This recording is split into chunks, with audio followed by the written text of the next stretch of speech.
الله عليه وسلم صلى الله على محمد صلى الله عليه وسلم. Was a guide for all people and a mercy to the universe. Was a guide for all people, God's peace and blessings on him.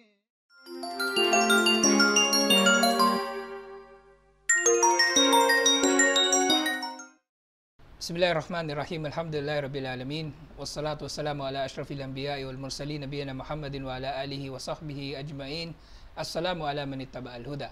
Pagbati ng kapayapaan sa mga taga-subaybay nating Muslim at isang magandang araw sa mga taga-subaybay nating hindi Muslim. Welcome po sa ating programang nagsisiwalat ng katotohanan ukol sa mga usaping may kinalaman sa Islam at mga Muslim, ang Islam 101.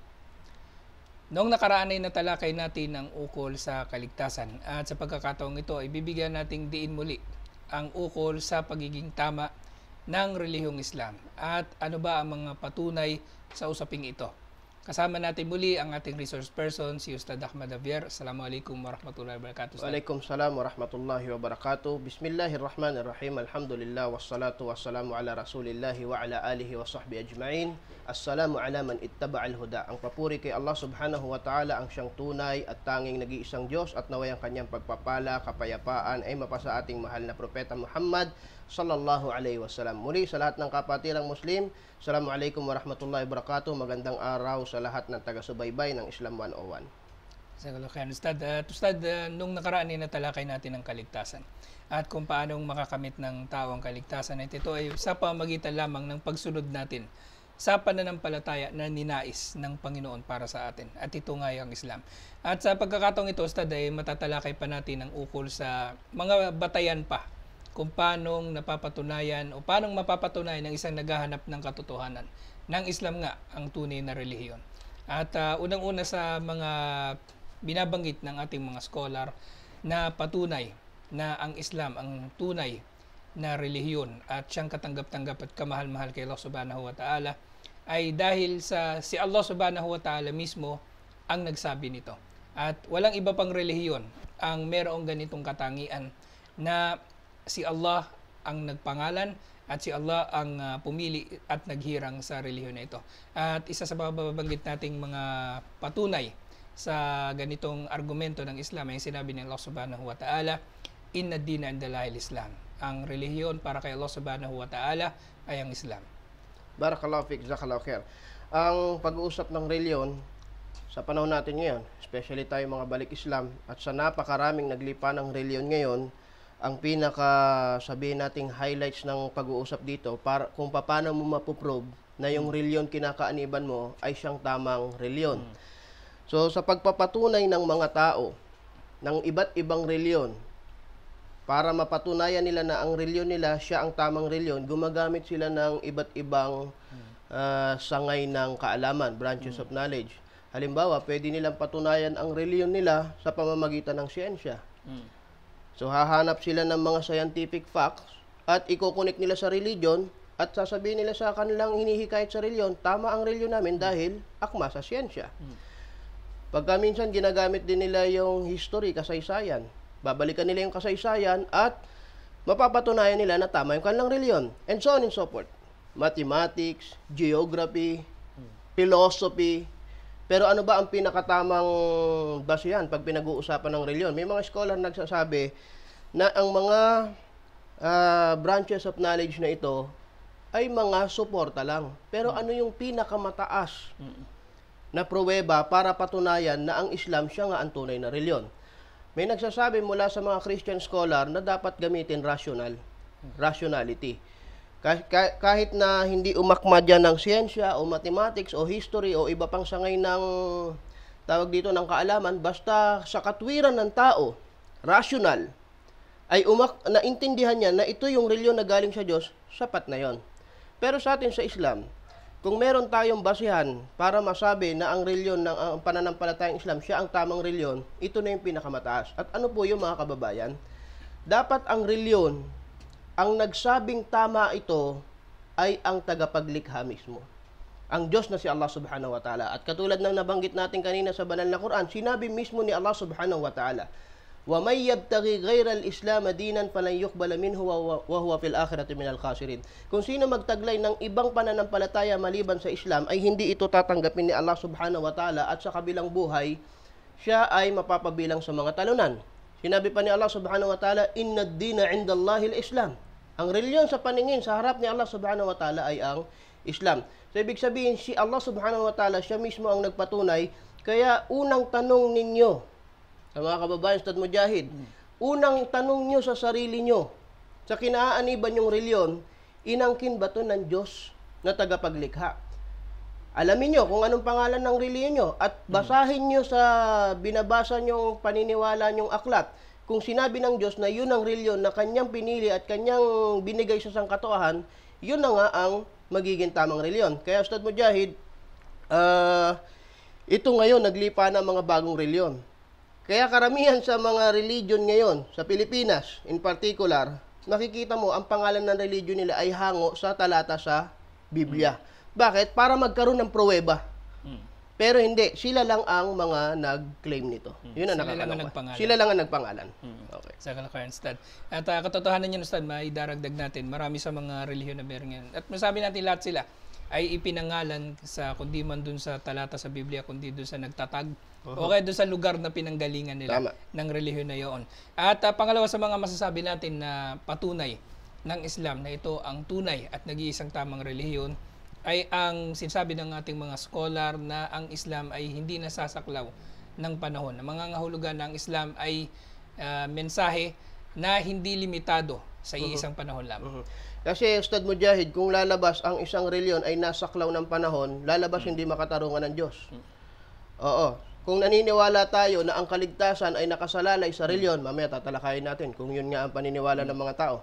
Kung naniniwala ang tao na ang kaligtasan niya sa kabilang buhay ay nakasalalay sa kanyang reliyon at ang kanyang reliyon ay nasaklaw ng panahon, lalabas hindi makatarungan ng Diyos. Bakit? Kasi ang kaligtasan nandun lang sa saklaw na panahon. Paano naman yung iba? Paano naman yung iba? Halimbawa, kung ang Iglesia ni Cristo ay tinatag 1914 ni Manalo sa Pilipinas, paano yung 1913? Yung mga namatay noong 1913. O di walang kaligtasan yun. Kung ang kaligtasan ay nandun lang sa tawag dito sa taon na yon o nandun lang sa pananampalataya na yon. Sinasabi natin, ang Islam ay hindi nasaklawan ng panahon. Bakit? Ayon sa mga scholar, ano ba ang unang nilikha? Sinabi ni Propeta Muhammad sallallahu alaihi wasallam, inna awwalu ma khalaqa Allah al-qalam wa qala uktub. Katotohanan na ang unang nilikha ni Allah subhanahu wa ta'ala ay ang panulat. At sinabi ni Allah subhanahu wa ta'ala sa panulat, sumulat ka ng mga tadhana o qadar o pagtatakda niya sa kanyang mga nilikha. So, nang inutusan ni Allah subhanahu wa ta'ala ang panulat, ayon sa ating mga scholar, nagkaroon na ng sumunod, sumalima, nagpasakop sa kagustuhan ng Diyos. Nagkaroon na ng Muslim, nagkaroon na ng batas, nagkaroon na ng Islam. So, hindi saklaw ng panahon. Kaya ang mga Muslim, Ustad Mujahid, ang napakaganda nito sa tuwing tayo ay nangangaral, tinatanong natin sa mga kababayan nating Kristiyano, naniniwala kayo kay Moises, kay Solomon, kay David, sapagkat nasa Biblia. Ang tanong na malaki, anong reliyon ni Moises? Si Moises ba Sabadista, Iglesia ni Cristo, Seventh-day Adventist, El Shaddai, and so on and so forth. Si Abraham, anong religion? Si Noah, anong reliyon? Walang isang Kristiyano magsasabing Kristiyano sila. Bakit? Sa issue ng time element. Pero, pag tinanong niyo yung Muslim, walang kagatol-gatol sasabihin ng Muslim, si Abraham ay Muslim, si Moises ay Muslim, si Jesucristo ay Muslim. Bakit? Kasi ang Islam nga ay hindi nasaklawan ng panahon. Ano reliyon ni Moises? Islam. Ano na reliyon ni Abraham? Islam.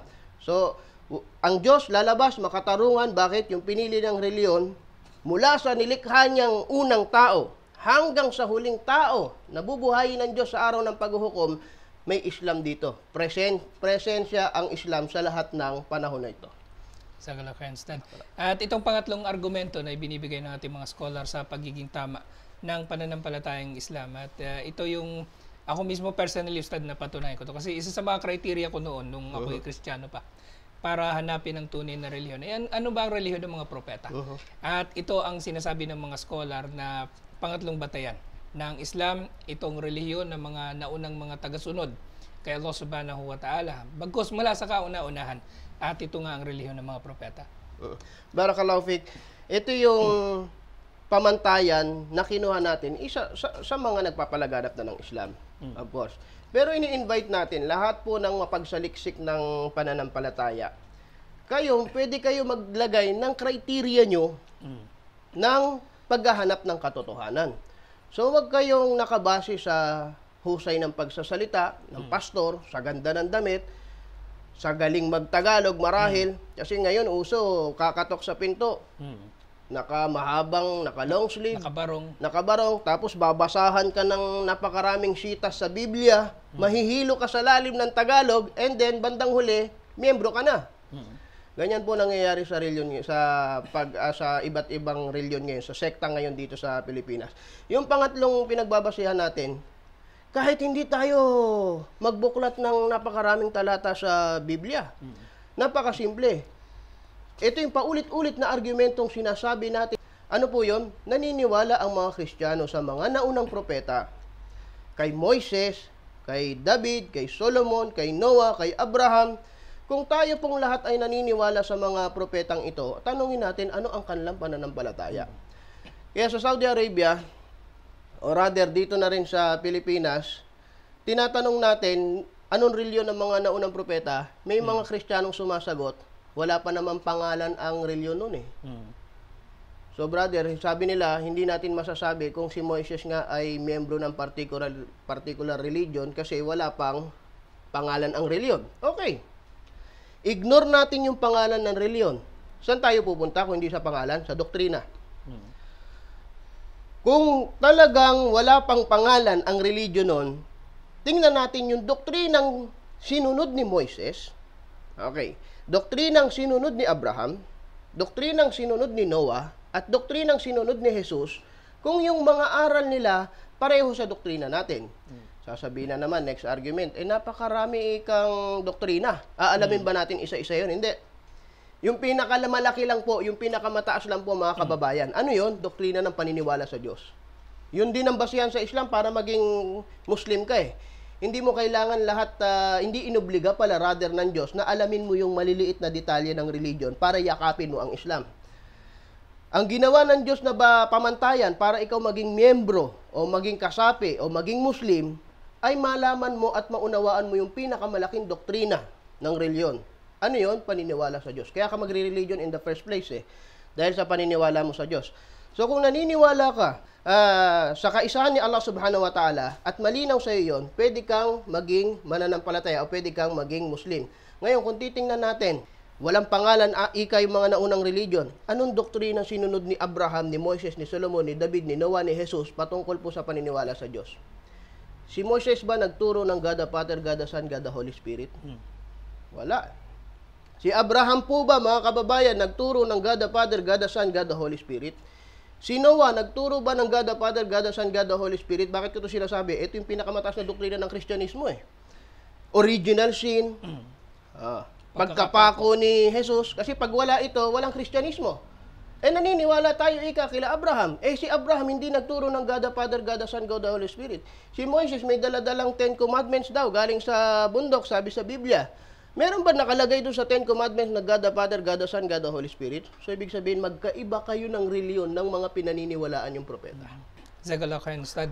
At sa pagtatapos ng unang bahagi ng programa natin ito, inshallah, sa susunod na bahagi, ay tatalakayin naman natin kung bakit marami sa mga kababayan natin na sa kabila ng narinig na nila ang mga katotohanan ito ukol sa pananampalatayang Islam at mga patunay ng pagiging tama nito ay nananatili sila sa pagsunod sa kanilang mga naunang mga kinagisnan na relihiyon. At tatalakayin natin yan matapos ang isang maiksing paalala. ينادون المنية أنت علي سبيل. Tayong mga Muslim, hindi natin mahahatulan yung tao sa kabaitan niya sa kapwa-tao. Bakit? Kahit anong kabutihan ang gawin mo sa kapwa-tao, kung ikaw ay musyrik, walang kwenta lahat yan sa paningin ng Diyos. Gusto ba ninyo nasabihin ko sa inyo ang pinakamalaki sa mga malalaking mga kasalanan? Quran, namatay na hindi nagbabalik loob. Namatay at inabot.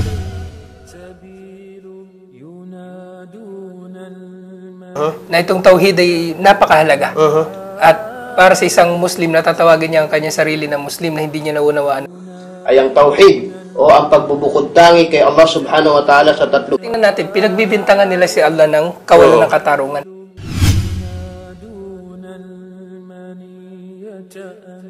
Nagpaparusa matapos lamang na dumating sa isang pamayanan o sa isang nasyon ng sugo. Walaqad ba'athna fi kulli ummatin rasulan. Wa ma arsalnaka illa rahmatan lil alamin. Masya Allah. Ikaw Muhammad ay pinadala namin bilang awa sa sanlibutan.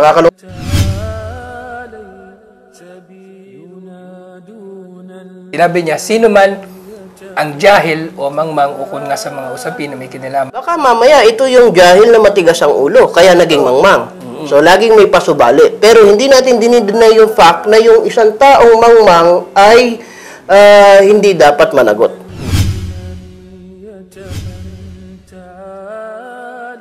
Bismillah, alhamdulillah, wassalatu wassalamu ala rasulillah. Sa pagpapatuloy ng ating pagtalakay nga sa usapin ng pagiging tama ng relihiyong Islam, itutungo naman tayo dun sa usapin ng bakit tayo kung mag-Muslim. At ano-ano ang mga argumento na binibigay ng mga tao na sa kabila na dumating na sa kanila ang mensahe at ito ay naging malinaw na sa kanila, ay ayaw pa rin nilang yakapin ang tunay na relihiyon. At unang sinasabi ng mga scholar dito na madalas na kinakatwiran ng mga tao ay ang kanilang nakagisnan. At ito, Ustad Ahmad, yung mga tao na nagsasabi na mamamatay akong Kristiyano. Pinanganak akong Kristiyano, kaya mamamatay akong Kristiyano. At iba pang tulad nito. Barakallahu fiqh wa jazakallahu khair. Ulit, pinupuri ko si Allah subhanahu wa ta'ala at ang pagpugay kay Propeta Muhammad sallallahu alaihi wasallam. Bago natin isa-isahin yung mga, marami kasi Ustad Mujahid, ang dahilan ng tao sa tuwing nakikipag-usap tayo ng reliyon, na ipaliwanag natin ang Islam. At the end of discussion, tatanungin natin sila kung handa na ba silang yumakap sa Islam. So, yun na yung turn nila na magsasalita pagkatapos nating usually magbigay ng mensahe. At kadalasan, ang naririnig natin na sagot, tugon mula sa mga taong pinaliwanagan ng Islam ay paulit-ulit lang. Ano? Napakarami, nandiyan yung kinagisnan, nandiyan yung pamilya, trabaho, and so on and so forth. Pero bago natin talakayin isa-isa yan, ipagpapaon ako ang sinabi ni Allah subhanahu wa ta'ala sa banal na Quran. Sinabi niya, وَقَالُوا لَوْ كُنَّا نَسْمَعْ أَوْ نَعْقِلْ مَا كُنَّا مِنْ أَصْحَابِ السَّعِيرِ. Sasabihin ng mga tao sa araw ng paghuhukom na sila ay papunta na doon sa parusa. Sasabihin nila, kung kami ay nakinig lamang o nag-isip at nag-isip, ay hindi kami mapapabilang sa mga talunan, sa mga mapapapunta sa parusa. Ibig sabihin, si Allah subhanahu wa ta'ala, binigyan po tayo ng pandinig at pag-iisip para maghatol sa reliyong dumadating sa harapan natin o ipinipresenta sa atin. So si Allah subhanahu wa ta'ala, habang tayo po ay nabubuhay, mga kababayan, habang tayo ay nabubuhay, pinararating niya ang mensahe ng Islam. Minsan, maraming beses darating sa atin ang Islam. Minsan, isang beses. So, kailan natin ito tatanggapin at paano natin malalaman kung ito na nga yung huling pagpaparating ng mensahe. Para, ang ina-address ko dito, yung mga nakarinig na ng Islam, Ustad Mujahid. Especially, marami tayong taga-panood sa Middle East. Saudi Arabia, Qatar, Dubai, at iba pang bahagi ng Middle East na kung saan diyan marami ang kababayan natin Pilipino na expose sila sa da'wah. Kasi binibisita sila ng mga Islamic center. Okay. Isa pang hadis ng Prophet Muhammad sallallahu alaihi wasallam. Walladhi nafsi biyadi la yasma'u bi ahadun min hadhihi al-umma yahudiyyun wala nasraniyyun thumma yamut wa lam yu'min bima ursiltu bihi illa kana min ashabin nar. Rawahu Muslim. Baka bihira ito marinig ng ating mga kapatiran. Sinabi ng Propeta Muhammad sallallahu alaihi wasallam, sumampa siya sa may hawak ng kanyang kaluluwa na lahat ng makakarinig sa kanya mula sa Hudyo at mula sa Kristiyano at pagkaraang marinig ang kanyang mensahe na ipinadala ni Allah subhanahu wa ta'ala at hindi nila ito tinanggap, sinasabi natin, dumarating yung mensahe. Ang mga sinasabi natin dito, galing sa Quran, galing sa hadis, galing sa wika ng Propeta sallallahu alaihi wasallam, pag dumating ito sa inyo at hindi nyo ito pinansin o binaliwala ninyo ito, subhanallah, illa maliban sila ay mapabilang sa mga mananahan sa impyerno. Wa iyadan billah. Magpakupkup tayo kay Allah subhanahu wa ta'ala at sa tuwing darating ang mga mensaheng ito ay kinakailangan nating tanggapin. At marami pang talata sa banal na Quran. Wa kadhalika yawma atatka ayatana wa nasitaha wa kadhalika yawma tunsa. Sa isang talata sa banal na Quran, sinabi ni Allah subhanahu wa ta'ala, darating sa inyo yung mensahe, yung paalala, subalit hindi nyo tinanggap. At sa araw ng paghuhukom, kayo ay bubuhaying mga bulag. At magtatanong sila, Ya Allah, bakit mo kami binuhay na bulag? Samantalang kami ay nakakakita, sasabihin ni Allah subhanahu wa ta'ala, ganyan din dumating sa amin, sa inyo ang palatandaan namin, ang paalala namin, subalit tinanggihan nyo, kaya ngayon hinirang namin kayo o binuhay namin kayo na mga bulag. So yung unang sinasabi dito, Ustad Mujahid, yung patungkol sa nakagisnan, ito yung una nating binanggit, bagamat ito yung unang binanggit, pero ito yung pinaka walang kwentang katwiran na natatanggap natin mula sa hindi mananampalataya. Ibig sabihin ba, pag sinabing nakagisnan, ay hindi na natin pwedeng palitan? Wala namang batas na nagbabawal pag nakagisnan mo ang isang reliyon, hindi mo pwedeng palitan eh. Ang narinig ko dito mga kapatid natin na nagpapaliwanag, kung kayo ay nabuhay sa pananampalatayang Hindu, at nagkataon na yung Hindu na yun, sila yung mga taong sumasamba sa daga. May ganyan eh. Sumasamba sa daga at sa mga baka o sa mga hayop na nasa paligid natin. Kung yun na nakagisnan yung reliyon, sasabihin nyo pa rin ba na kasi nakagisnan ko na tong reliyon na to? Siguro mag-iisip kayo ng maraming beses na pag-iisip. Ang tao, kahit nakagisnan mo, basta mali, ay dapat talikuran natin at palitan natin ng tama. Hindi po sapat at napakababaw na argumento talaga na ang reliyong to hindi ko papalitan sapagkat nakagisnan. Wala pong rational dyan sa katwiran na yan. Hindi po makatwiran yan at hindi makatarungan sa sarili ninyo. Kung ang sasabihin nyo lang, mananatili kayo sa reliyon nyo dahil nakagisnan. Palitan nyo po yung ganyang katwiran at magdadala sa inyo sa kapahamakan yan. Jazakallah, Ustad. At madagdag natin dito, Ustad, hindi nga porke nakagisnan nila ay tama. At pangalawa nga rito, sinasabi nila, Ustad, madalas hindi raw kailangan ng relihiyon. Bagkus ang mahalaga raw ay ang relasyon natin sa Panginoon. Ang talamak na nagsasabi nito, Ustad Mujahid, ay ang mga miyembro ng born again, Christian. Hindi daw kailangan ng reliyon. Ang gusto kong tingnan dito, ano bang motibo para sabihin na hindi kailangan ng reliyon? Sapagkat, bago ito, ini-introduce lang to ng born again eh. Sapagkat ang mga tao, mula nung unang panahon, hindi wala pa tayo sa mundo, wala pa yung mga magulang natin, wala pa yung mga lolo natin, wala pa itong mga bayani, mga dito sa Pilipinas, naniniwala na ang mga tao sa kahalagahan ng reliyon. Sabi nga ng mga historian, Ustad Mujahid, religion, dahilan ng mga digmaan sa mundo. Ibig sabihin, milyon-milyon buhay ang nagbuwis dahil sa reliyon, tapos ngayon may bagong maliit na reliyon na masasabihin, hindi na daw kailangan ang reliyon. So, anong motibo sa likod ng pagsasabi na hindi na kailangan ng reliyon? Kailangan ng reliyon. Opo. Kailangan ng reliyon ng tao. Bakit?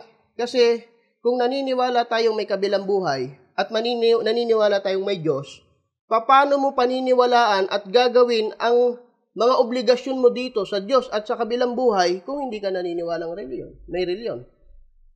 Ibig sabihin, naniniwala ka may Diyos at sasamba ka sa Diyos, paano mo siya sasambihin kung walang reliyon? Naniniwala ka sa kabilang buhay, gusto mo maligtas mula sa impyerno at mapunta sa paraiso, paano mo tatahakin yung landas kung walang reliyon? Ang mangyayari, mag-iimbento ang tao ng pamantayan niya o ng reliyon niya. Sa mga nagsasabi na hindi kailangan ang reliyon, ang nakikita ko dito, Ustad Mujahid, hindi nila naiintindihan ang kahulugan ng reliyon. Hindi natin naiintindihan. Halimbawa, sa sasakyan, para lang magbigay ng example. Pag sinabi ng tao, hindi kailangan ng makina ng kotse o ng sasakyan, paano tatakbo ang sasakyan kung walang makina? Hindi mo alam ang tungkulin ng makina. Kaya mo sinabing hindi kailangan ng makina sa sasakyan.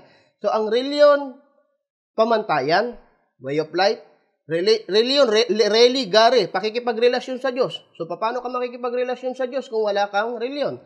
Paano ka magdarasal kung walang reliyon? Subhanallah. Paano ka hihingi ng tawad kung walang reliyon? Kanino? Saan? Pupunta ka sa bundok, hanap ka ng puno doon at doon ka hihingi ng tawad. Paano mo sasagawa ang lahat ng buhay mo? Lalo sa Islam, pag sinabing reliyon sa Islam, din o millah, Sa Islam, ito ang kahulugan ng reliyon. Ang lahat-lahat. Way of life. Makikipagnegosyo, mag-aasawa, magpapalaki ka ng anak, lahat ng aspeto sa buhay mo, walang saklaw lahat ito ng reliyon. So, paano mo gagawin ang pamumuhay mo sa mundo kung wala kang pananampalataya? Pero higit sa lahat, sasamba ka sa Diyos, gusto mo maligtas sa kabilang buhay, kailangan mo ng reliyon kasi siya yung maggagabay sa iyo patungo sa mga gawaing ito. Ustad, itong sinasabi nga nila na hindi kailangan ng relihiyon. Parang sinasabi nila, bahala na kung mali ang relihiyon mo, basta importante. May relasyon ka sa Diyos. May relasyon ka. So, walang pamantayan. Walang Kaya may pamantayan. taong naliligaw eh. May nagiging satanista, reliyon din yun eh. Church of Satan eh. So, ibig sabihin, kung yun ang inaniban mo, pwede rin yun. O magiging satanista ka, sino magiging Diyos mo doon? Mga satanas. Basta may relasyon. Basta may relasyon sa Diyos. At ito nga pangatlo, Ustad, itong sinasabi nila. Ustad Mujahid, yung usapin ng relasyon sa Diyos, malawak. May nakikipagrelasyon sa Diyos na ginagawa nila yung Diyos parang alipin nila. Pengi nito, pengi niyan, bigyan mo ko nito, pero wala yung pagsamba. Meron naman nakikipagrelasyon sa Diyos na puro lang pagsamba, pagbibigay sa Diyos, at hindi naman sila humihingi. Kaya nga merong isang scholar na hinambing niya ang pakikipagrelasyon sa Diyos sa pagkakaroon ng pet, alagang hayop. Alagang hayop na pinagsisilbihan mo o alagang hayop na pinagsisilbihan ka. So, paano ka talaga magkakaroon ng pagsamba sa Diyos, pakikipagrelasyon sa Diyos nang walang reliyon? Pakipag-isipan po ninyo ito. Kaya sinasabi ng born-again Christian basta may relasyon ka sa Diyos, kahit pala nandiyan ka sa reliyon mo, pwede, anib ka sa amin. Born-again Christian ka. Hindi mo kailangang bitiwan yan. So, kung may turo sa iyo yung religion mo patungkol sa pagsamba sa Diyos, tatanggapin nila.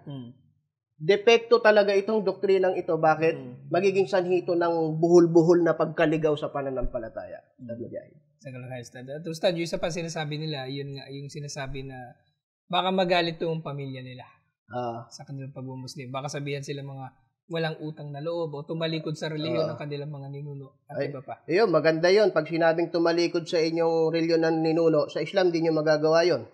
Kasi kung kayo ay naninirahan sa Pilipinas at nagmuslim kayo, hindi kayo tumalikod sa reliyon ng inyong mga ninuno, bagkos bumalik kayo sa reliyon ng inyong mga ninuno.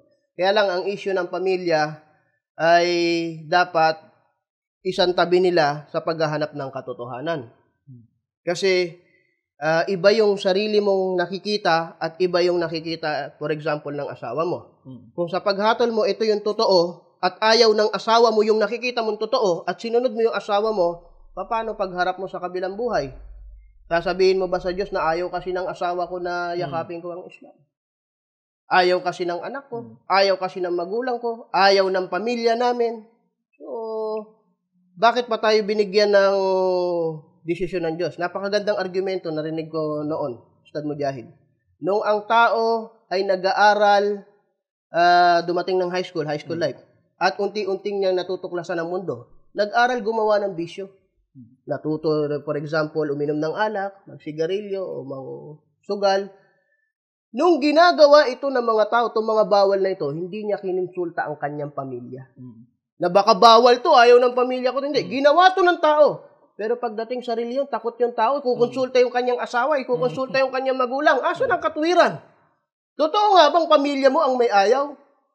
Bakit pag gusto mo yung mali, kaya mong gawin at kaya mong ipaglaban, kahit kamuhian ka ng pamilya mo. Pero ito patungkol sa reliyon, kailangan magdesisyon po ang tao dito.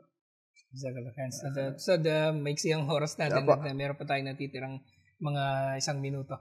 At daanan na lang natin isa pang marami sa mga tao nagsasabi dito, yung kanilang pagmamalinis. Kasi sinasabi nila, hindi ko kailangan ng relihiyon dahil wala naman akong inagrabyado, wala akong pinatay, ninakawan, o iba pa. Barakallahu fik. Yung tungkol naman sa dahil wala akong inargabyado, mabuti yon. At naway, panitiliin natin na wala kang argabyaduhin. Pero hindi ibig sabihin, wala kang inargabyado ay papanigan ka na ng Diyos. Kasi dalawa ang utos ng Diyos eh. Sundin mo siya at layuan mo yung binawal niya. Siguro, layuan mo yung binagbawal niya. Pero yung pagsunod mo sa Kanya, inutusan ka ng Diyos magsumamba eh. Inuutusan ka ng Diyos magbigay ng kawang gawa sa mga kinita mo. Ay sasabihin mo, wala kang inargabyado. Pag hindi ka nagbigay ng kawang gawa, argabyado ka. At ang isang pinakamalaking argumento sa walang inargabyado, gaano ka nakakatiyak dyan?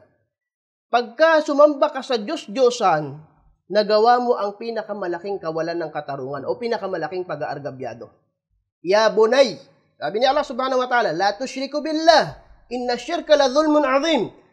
O bata, o anak ko, huwag ka mag-shirk, huwag ka magtambal kay Allah subhanahu wa ta'ala sapagkat ang shirk ay ang pinakamalaking pag-aargabyado o kawalan ng katarungan.